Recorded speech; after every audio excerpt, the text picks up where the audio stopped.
There's no feeling more intense than starting over. If you deleted your homework the day before it was due, as I have, or if you left your wallet at home and you have to go back after spending an hour in the commute.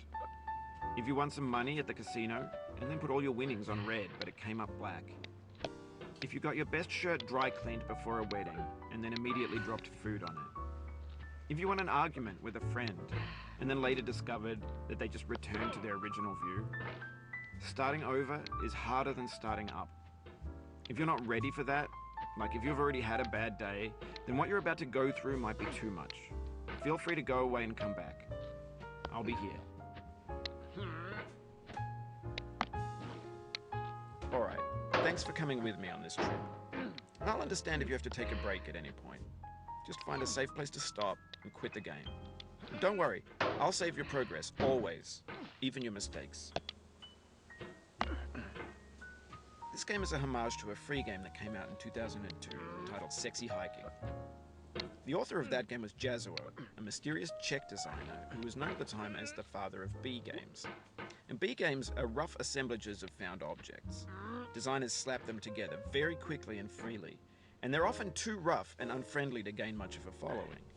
They're built more for the joy of building them than as polished products. In a certain way, Sexy Hiking is the perfect embodiment of a B game.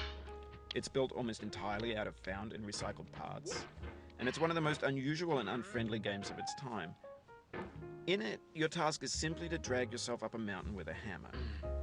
And that act of climbing, in the digital world or in real life, has certain essential properties that give the game its flavor.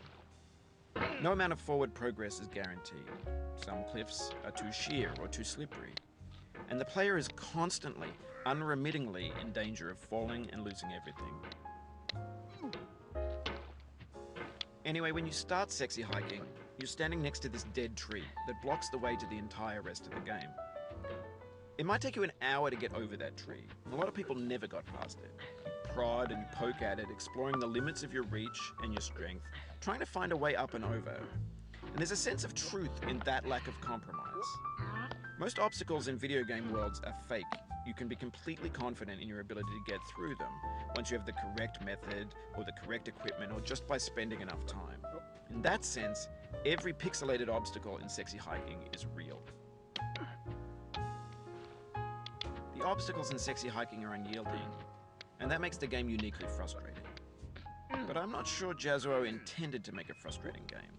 The frustration is just essential to the act of climbing, and it's authentic to the process of building a game about climbing. A funny thing happened to me as I was building this mountain. I'd have an idea for a new obstacle, and I'd build it, test it, and it would usually turn out to be unreasonably hard. But I couldn't bring myself to make it easier. It already felt like my inability to get past a new obstacle was my fault as a player rather than as a builder.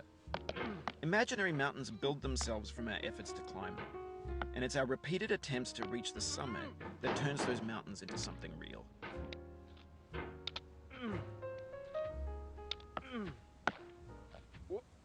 Oh, you just lost a lot of progress. That's a deep frustration, a real punch in the gut.